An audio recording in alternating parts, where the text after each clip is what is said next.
तो इटर्नल्स के last episode में हमने अब तक देखा था कि किस तरीके से थेनोस जो है वो सारे के सारे इटर्नल्स का प्राइम इटर्नल बन चुका है ड्यूक की मदद से। और हमने देखा कि अब थेनोस का मिशन यहाँ पे ये है कि उसको फेस्टोस को तलाश करना है, क्योंकि जो बॉडी उसको अपने लिए तैयार करवानी है जिसके अंदर मुकम्मल तौर पे जिंदा हो पाएगा, अपनी सारी की सारी पावर्स को एक्सेस कर पाएगा, उसके लिए उसको एक नई बॉडी बनाना जरूरी है। और चाहे दूसरे इटर्नल्स की वो मदद कितनी भी लेने की कोशिश क्यों ना कर ले, बिना फेस्टोस के वो बॉडी तैयार नहीं कर सकता है। तो इसी तरह हमने देखा था कि सारे के सारे इटर्नल्स जो कि अब डिविएंट सिटी लेमुरिया के अंदर आके रह रहे थे, तो थेनोस अपनी वहां पे सारी के सारी फोर्सेस को लेके उनके ऊपर अटैक करने के लिए आ गया है ताकि वो फेस्टोस को हासिल कर सके। तो अब आगे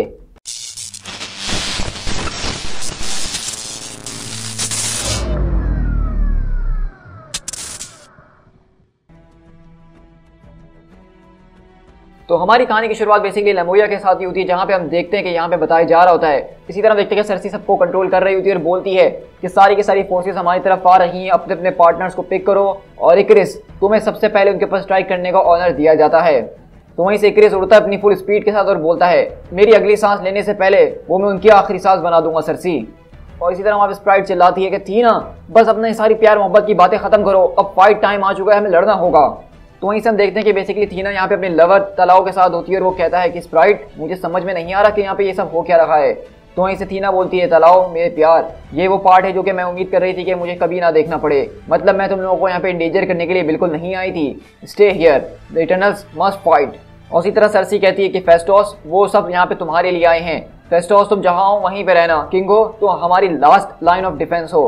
तो किंगो बोलता है कि मैं इस वक्त बॉडीगार्ड बना हुआ एक विज़र्ड का, ये मेरे हिसाब से कुछ ठीक नहीं है, मतलब मैं बहुत कुछ कर सकता हूँ लेकिन किसी का बॉडीगार्ड बनना ये मेरा काम नहीं है। तो वहीं से फेस्टोस बोलता है कि मैं हूँ वो जिसके लिए थेनोस यहाँ पे आया है। तो सरसी बोलती है कि हाँ इस बात का तो मुझे अंदाजा हो ही गया है फेस्टोस, तो इसलिए तुम अपना जो काम कर रहे थे वो करते रहो और थेनोस को हराने के तरीके ढूंढो, लेकिन तुम्हें उसके हाथ बिल्कुल भी नहीं लगना होगा। उसी तरह हमें अर्थ बताती है कि किस तरीके से सारे के सारे इटर्नल्स बहुत अच्छे तरीके से काम कर रहे हैं, क्योंकि वो एक तरह की परफेक्ट मशीन है, उनको जो काम सौंपा दिया गया है वो अपने काम को बिल्कुल अच्छे तरीके से करते हैं। लेकिन यहाँ पे एक और प्रॉब्लम है कि थेनोस यहाँ पे ओशियानिक वॉच को लेकर आ गया है, जो कि वो भी अपने अंदर बिल्कुल परफेक्ट हैं। और इसी तरह हम देखते हैं कि लेमुरिया के अंदर थेनोस अपनी सारी की सारी फोर्सेस को लेकर आ चुका है और जबरदस्त तरीके से एक पूरे के पूरे थ्रोन के ऊपर बैठ के उस सिटी को बर्बाद कर रहा है। और कहता है कि याद रखना कि अगर हम फेस्टोस को मार भी देते हैं तो वो दोबारा से जो है उस मशीन के अंदर रीबॉर्न हो जाएगा, तो इसलिए यहाँ पे जेंटल रहने की कोई ज़रूरत नहीं है।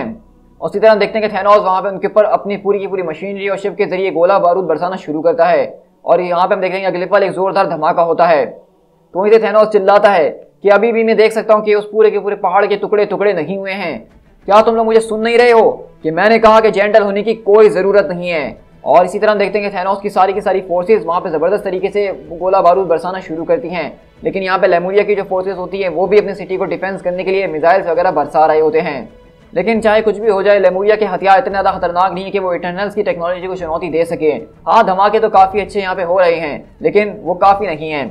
थैंकफुली इनके आर्सेनल के अंदर एक और हथियार मौजूद है जो कि शायद इन लोगों ने कभी एक्सपेक्ट नहीं किया होगा, जो कि एक एरो है।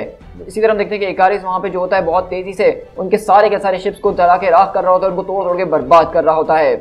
और यहीं से मैं बता रही होती है अर्थ के किस तरह ओशियानिक वॉच जो है वो नंबर में बहुत ही ज़्यादा है और उनको बनाया ही डूम्सडे वेपन ही इतना गया था, जो कितने सालों से अपनी सारी की सारी प्रैक्टिस इसीलिए कर रहे थे ताकि जब सही वक्त आ सके तो वो लड़ने के लिए तैयार हो जाएं।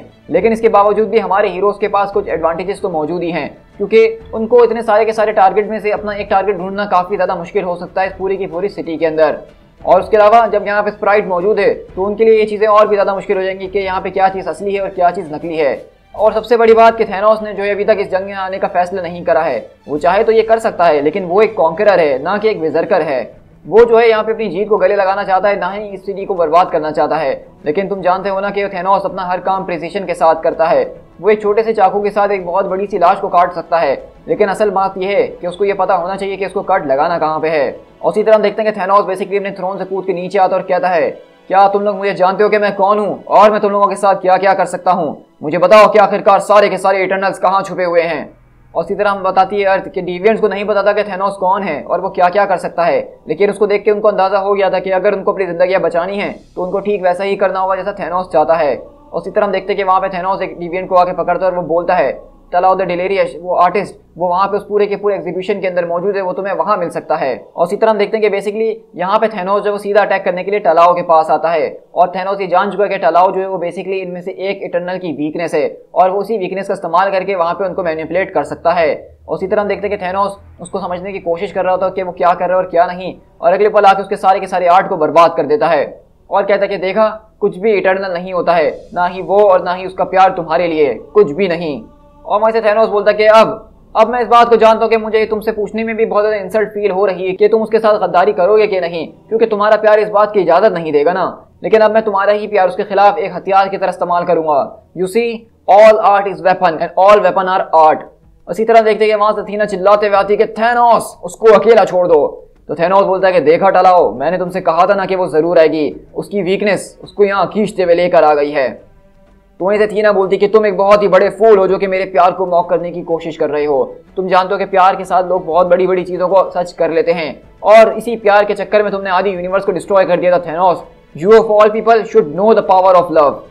तो वहीं से थेनोस बोलता है अपने इस छोटी सी चाहत को मेरे उस प्यार से मिलाने की कोशिश मत करना, खासकर तब जब तुम्हारा लवर की गर्दन मेरी हाथ के अंदर मौजूद हो।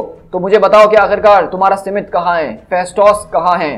तो वहीं से टलाओ चिल्लाता और बोलता है कि नहीं, ये तुम्हें करने की जरूरत नहीं है थीना, वैसे भी मैं कुछ वक्त में मरने ही वाला हूँ, ये वर्थ इट नहीं है, मुझे मार के मेरे ऊपर ये एहसान ही करेगा। और उसी तरह में अर्थ बताती है कि थीना जो है वो क्रिएचर ऑफ हार्ट है, लेकिन वो अपने दिमाग का भी इस्तेमाल करती है। उसने अपने दिमाग के अंदर सारी की सारी कैलकुलेशंस कर ली थी और अपनी टेलीपैथिक पल्स को इतना स्टेबल कर लिया था कि अगर वो झूठ भी बोले तो थेनोस इस बात का पता ना लगा सके। और उसी तरह थीना बोलती है कि वो सेलार्स के अंदर मौजूद है, टाकारिना एक्सप्रेस के नीचे। तो वहीं से थेनोस बोलता है कि थैंक यू थीना, अब तुम्हारा लिटिल आर्टिस्ट तुम्हारे लिए गुड न्यूज़ है कि मैं इसको छोड़ रहा हूँ, क्योंकि अभी मैंने उसके मुंह से सुना कि किस तरीके से उसकी मौत उसके लिए एक मर्सी साबित हो सकती है। लेकिन तुम तो जानते ही हो ना कि थेनोस किसी के ऊपर रहम नहीं करता है, तो इसीलिए मैं इसको जिंदा छोड़ देता हूँ ताकि तुम इसका तड़पता हुआ जिस्म देख सको।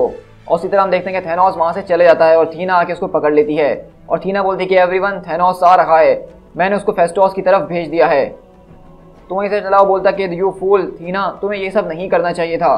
तो वहीं से थीना बोलती कि ये सब मैंने इसीलिए करा क्योंकि अगर हम बहुत जल्द उसके हाथ ना लगे तो थेनोस इस चक्कर में पूरी की पूरी लेमुरिया सिटी को बर्बाद कर देगा, वो भी सिर्फ हमें हासिल करने के लिए। इसके जरिए हम थेनोस से मुकाबला करेंगे और इस सिटी को बचा ही लेंगे। तो टलाओ बोलता कि मेरा मतलब ये था कि जो तुमने मेरे साथ किया है, यानी मुझे बचाने की कोशिश, वो बेकार है, क्योंकि अब बहुत देर हो चुकी है, वो चेंज शुरू हो चुका है। और इसी तरह हम देखते हैं कि बेसिकली टलाओ का जो पूरा का पूरा हाथ है वो एक अजीब व गरीब जो है चीज़ के अंदर ट्रांसफॉर्म हो रहा है और कहता है कि प्लीज़ गो, मुझसे पीछे हट जाओ, ये बहुत जल्द होने ही वाला है। तो थीना बोलती कि नहीं नहीं, मैं तुम्हें यहाँ पे इस तरह से छोड़ के नहीं जा सकती हूँ। टलाओ बोलता कि तुम ही मुझे जान से मार डालोगी और मैं चाहता हूँ कि तुम ऐसा ना करो, मतलब तुम सारी जिंदगी इसी गुस्से और इसी शेम के साथ रहोगी कि तुमने मुझे अपने हाथों से मारा है। तो थीना बोलती कि नहीं, ऐसा कभी नहीं होने वाला। और इसी तरह हम देखते हैं कि थीना बेसिकली उसको इस हाल में भी छोड़ के नहीं जा रही है और वो इसी बात की उम्मीद करी कि शायद कोई मिरेकल हो जाए और आज शायद टलाओ बच जाए, वो उसके अंदर चेंज ना हो। और थीना उससे गले लगते हुए यही कहती है कि मैं तुम्हें कहीं छोड़ के जाने वाली। लेकिन अगले पल हम देखते हैं कि टलाओ का चेंज है वो अचानक ओवरटेक करना शुरू कर चुका होता है और वो आहिस्ता आहिस्ता करके पूरे के पूरे मॉन्स्टर में बदल चुका है और थीना के सामने उसकी आंखें चमकती है और वो कहती है एक्सेस डिविएशन। और अगले पल हम देखते हैं कि थीना ही अपने उस लवर का टलाओ का अपने ही हाथों से सीना चीर देती है और उसी के साथ टलाओ का किस्सा खत्म होता है। इसी के बाद हम लोग यहाँ से बेसिकली फेस्टोस और किंगो के पास शिफ्ट होते हैं। तो फेस्टोस बोलता है कि मेरे इक्विपमेंट वो काम, तो वहीं से किंगो बोलता है कि हाँ वो सब कुछ एनाइलेट हो चुका है और अगर तुम यहाँ रुके तो तुम्हारा भी यही हाल होने वाला है, हमें यहाँ से जाना ही होगा। और इसी तरह हम देखते हैं कि थेनोस अपनी फोर्सेस को लेके यहाँ पे जमीन के अंदर गड्ढा कर रहा होता है ताकि इन तक पहुँच सके। तो फेस्टोस बोलता है कि हम हर एक सेकंड यहाँ पे छुपने की कोशिश करेंगे और ऊपर वहाँ पे और ज़्यादा बॉडीज गिरती रहेंगी। मैं ये सब कुछ होने नहीं दे सकता हूँ, मुझे इसको किसी ना किसी तरीके से रोकना ही होगा और इस वक्त तुम मुझे रोकने की हिम्मत भी नहीं करता। मैं यहाँ पे नहीं चाहता कि मेरे चक्कर में मैं यहाँ पे दूसरों को सेक्रीफाइस करूँ और उनसे टाइम बाय करने की कोशिश करूँ। लिसन, तुम्हें जो है अब से मेरे काम को कंटिन्यू करना होगा। तो किंगो बोलता है देखो भाई, मैं समझता हूँ कि तुम इस वक्त स्ट्रेस के अंदर हो, लेकिन मैं किंगो हूँ। हाँ मैं बॉडीगार्ड बन सकता हूँ, लेकिन मैं साइंटिस्ट वो कभी नहीं बन सकता। मैं कोई डोमो या सैगमार नहीं हूँ जो कि इन सारी की सारी चीज़ों को समझ सकूँ, यहाँ तक कि मैं तो तुम भी नहीं हूँ। तो वहीं से फेस्टोस चिल्लाता और कहता है कि देखो बस अभी मैं इतना जानता हूँ कि थेनोस जो है वो एक इटर्नल है, लेकिन उसके साथ साथ वो एक डिविएंट भी है। तो इसलिए उसके पेरेंट्स ने उसको बनाने के लिए, उसको पैदा करने के लिए जो कुछ भी किया है, उसका कनेक्शन चेंजिंग पीपल से कहीं ना कहीं जाके मिलता है। तो इसीलिए हमें अगर जो भी कुछ करना है तो हमारा कनेक्शन इससे जरूर बनना चाहिए। मैं चाहता हूं कि तुम सारे के सारे डिविएंट के डीपेस्ट सीक्रेट्स को जानने में लग जाओ, पता करो कि आखिरकार डिविएंट का सीक्रेट क्या है, वो इस तरह से क्यों दिखते हैं, वो इस तरह से काम क्यों करते हैं, वो ऐसे है क्यों। तो इसे किंगो बोलते हैं कि ग्रेट डीपेस्ट सीक्रेट्स, मैं तुम्हारी बात समझ गया, लेकिन एक छोटी सी प्रॉब्लम है कि मुझे इसके बारे में कोई आइडिया नहीं है कि मैं उनको अनकवर कैसे करूंगा। तो इसी तरह फेस्टोस की तरफ देखते हुए मुस्कुराता और कहता है ये तो बहुत ही अच्छी बात है, क्योंकि अब तक मुझे भी इसके बारे में नहीं पता कि मुझे ये सब कैसे करना है। तो देखो, इस वक्त जितना तुम्हें पता है उतना ही मुझे पता है, ना ही तुम्हें मुझसे कुछ ज्यादा पता है और ना ही मुझसे कुछ कम। तो मेरे ख्याल से अब तुम्हें यहाँ से भाग जाना चाहिए इस इन्फॉर्मेशन के साथ। और अगले पल फेस्टोस वहां पे जाता है और खड़े होकर चिल्लाता है कि थैनोस, तुम मुझे पाना चाहते थे ना, ये रहा मैं। और अगले पल हम देखते हैं कि थैनोस वहां पे उड़ते हुए आता और सीधा उसके ऊपर एक पंच मार के उसको गिराता है। तुम्हारी इतनी हिम्मत कि तुम मुझे मॉक करने की कोशिश करो और मेरा नाम चिल्लाते हुए मुझे पुकारो। चलो अब मैं जब यहाँ पे आ गया हूं तो तुम्हारे कॉम्प्लीमेंट को रिटर्न करता हूँ।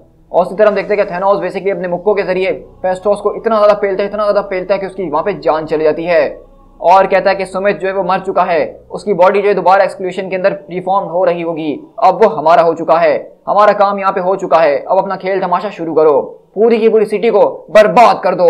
लेकिन वहीं से आवाज आती है कि माय लॉर्ड, आप जितना ज्यादा इस वक्त मजा कर रहे हैं मुझे आपको इंटरप्ट करते हुए बिल्कुल भी अच्छा नहीं लग रहा है, लेकिन आपको ये बात समझनी होगी कि अब हमारा लेमुरिया के अंदर रुकना वो बिल्कुल बेकार है, क्योंकि अब हमारे सारे के सारे लोगों की जान अब दांव पे लग सकती है। हम जिसके लिए आए थे हमने उसको पकड़ लिया है, हमने उसको जान से भी मार दिया है, तो अब हमारा वहां रुकने का कोई फायदा नहीं है, क्योंकि इस वक्त ओशियानिक वॉच एक ऐसी टीम है आपके पास जो कि आपका कहा मान सकती है और आपके गोल्स को पूरा करने में आपका साथ देगी। तो मुझे नहीं लगता कि जो चीज हमारे पास पहले ही कम है हमें उसको दांव पे लगाना चाहिए, वो भी बिना किसी मकसद के। तो उसी तरह हम देखते हैं कि ड्रूक ओलंपिया के अंदर बैठ के थैनोस को ये गाइड कर रहा होता है। तो थैनोस उसकी बात को समझ जाता है कि बिल्कुल अब यहाँ पे जिस चीज के लिए वो आए थे वो उनको मिल चुकी है, तो अब अपना जलवा दिखा के यहाँ पे कोई फायदा तो होने नहीं वाला। तो थैनोस बोलता है कि तुम बिल्कुल ठीक कह रहे हो द वॉच, अब तुम जा सकते हो, हम इस सिटी को भागे बर्बाद किसी और दिन करेंगे लेकिन आज नहीं। और उसी तरह वहां से क्रिस बोलता है वो जा रहे हैं, लगता है कि हम जीत गए हैं। तो वहीं से थीना बोलती है कि आज हमारे बीच कोई जीत नहीं है। और इसी तरह हम देखते हैं कि बेसिकली हमें पूरा का पूरा पैनल दिखाया जा रहा होता है जहाँ पे लेमुरिया की कैजुअलिटीज को दिखाया जा रहा होता है, यानी कि इतने ज़्यादा डिविएंट में से इतने ज़्यादा डिविएंट सब मर चुके हैं। और इसी तरह हम देखते हैं कि यहाँ पे सरसी जो है वो बेसिकली इनके लीडर यानी कि क्रो के पास आती है और क्रो बोलता है कि ये खतरनाक किस्म का डिजास्टर है, लेकिन वो नहीं जिसको हमने कभी एक्सपेक्ट नहीं किया था। ओशियानिक वॉच बहुत टाइम से इंतजार कर रही थी हमारे किंगडम के बाहर ये सब करने के लिए, लेकिन आज पहली बार उनको ये सब करने का मौका मिला और मुझे नहीं लगता कि ये उनका आखिरी मौका होने वाला है। तो एज अ पीपल हम लोग जो है तुम्हारी वजह से बहुत बुरी तरीके से इंजर्ड हुए हैं, हम तुम्हारी वजह से मर्डर हो गए हैं इटर्नल्स। तो वहीं से सरसी बोलती है कि हम ऐसे नहीं हैं। तो क्रो बोलता है कि ऐसा तो तुम कहती हो ना, ऐसा तो तुम कहती हो, लेकिन वो कहते हैं कि तुम भी बिल्कुल उन्हीं की तरह हो, अगर क्या तुम उनकी जगह होती तो कुछ अलग करने की कोशिश करती। तो वहीं से सरसी बोलती कि मैं तुम्हारी बात समझ नहीं पा रही हूँ, क्या तुम यहाँ पे मजाक करने की कोशिश कर रहे हो या ताने देने की। तो क्रो बोलता है कि इन सारी की सारी चीज़ों से क्या ही फर्क पड़ता है, इस वक्त हमारे पास पूरा का पूरा जहन्नुम जो हमारे सर के ऊपर खड़ा हुआ है। तो इस वक्त असल सवाल हमारे पास ये है कि इस पूरे के पूरे बर्डन को एक्सेप्ट कैसे किया जा सकता है। जब हमारे पास से हमारी सारी की सारी मीनिंगफुल चॉइसेस को हमसे छीन लिया गया है, हमारे पास अब सिर्फ कुछ ही चॉइसेस बची हैं जिसको चूज करने पे मुझे मजबूर किया जा रहा है। उसी तरह हम देखते हैं कि अगले पल यहाँ पे थीना निकल कर आ रही होती है और वो बोलता है क्रो मुझे माफ कर देना, वो हमारे बीच सबसे ज्यादा ग्रेटेस्ट आर्टिस्ट था। तो थीना बोलती है कि उस चेंज ने उसको मार डाला और जो कुछ भी उसका बचा था उसको मैंने खत्म कर दिया, ये चीजें इस तरह से नहीं होनी चाहिए। तो क्रो बोलता है कि हाँ ये चीज़ें इस तरह से नहीं होनी चाहिए, लेकिन इसमें अब हम क्या कर सकते हैं, हमारे इस पूरे के पूरे चेंज को हमारे डीएनए के अंदर कोड कर दिया गया है, ये चीज़ हमारे डीएनए के अंदर मौजूद है। जिस तरीके से तुम्हारे डीएनए के अंदर ये चीज़ मौजूद है कि जब भी डिविएशन होगा तो तुम उसको ख़त्म कर डालोगे। तो इसे थीना बोलती है कि प्रिवेंट एक्सेस डिविएशन, यही चीज़ करने के लिए तो हमें बनाया गया था और यही चीज़ हम किसी भी कीमत पे ऊपर करते हैं। तो इसे क्रो बोलता है कि प्रिवेंशन जो है वो इस मर्डरस की ओर से तो बहुत ही ज़्यादा अच्छा है, ये कोई नया आइडिया नहीं है। हमारे डिविएंट साइंटिस्ट बहुत सालों से इस चीज़ के ऊपर लगे हुए हैं कि किस तरीके से हम इस चीज़ को कंट्रोल करें, लेकिन अभी तक हमारे पास कुछ भी नहीं लगा। तो थीना बोलती है कि हाँ मैं तुम्हारी इस बात को समझ सकती हूँ, लेकिन हमारे लिए शायद इतना ज़्यादा ये मुश्किल ना होगा इसको तलाश करना। तो अगर मुझे कभी कोई चीज़ ऐसी मिलती है जिसके ज़रिए मैं तुम लोगों को क्योर कर सकूँ तो मैं उसको ज़रूर ढूंढूंगी। ये कम से कम हो सकता है जो कि हम तुम्हारे लिए कर सकते हैं, तुम सब के लिए। तो उसी तरह हम देखते हैं कि थीना बेसिकली यहाँ पे क्रो को आके ये बता रही है कि वो इनके सारे के सारे जो डिविएशन होते हैं, जो उनकी बॉडी के अंदर चेंजेस होती हैं, उनको रोकने का कोई ना कोई तरीका ज़रूर ढूंढेगी। लेकिन वहीं से सरसी बोलती है कि ये सारी की सारी बातें तो ठीक हैं, लेकिन सबसे पहले हमें थैनोस को निपटाना है। फेस्टोस ने हमें कुछ वक्त तो दे दिया है और हम इस बात को जानते हैं कि फेस्टोस अपना मुंह बहुत जल्दी नहीं खोलने वाला, लेकिन थैनोस उसका मुंह खुलवा ही देगा। हमें फेस्टोस के मुंह खोलने से पहले इस बात को डिस्कवर करना होगा कि हम थैनोस को कैसे मार सकते हैं।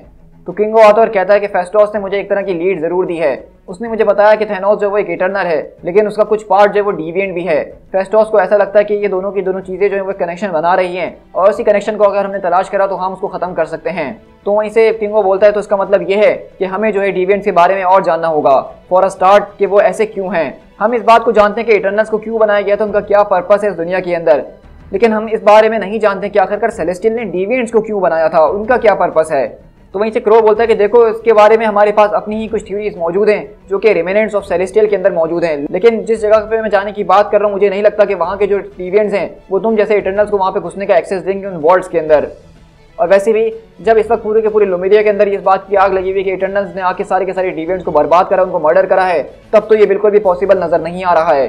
तो वहीं से सरसी बोलती है कि हाँ मैं तुम्हारी इस बात को अंडरस्टैंड कर सकती हूँ क्रो, लेकिन ये बात याद रखना कि सिर्फ तुम्हारी प्रीस्टहुड नहीं अकेला जो कि इन सारी की सारी चीज़ों का राज रखता है, इसके अलावा और भी अलग अलग प्रीस्टहुड्स मौजूद हैं।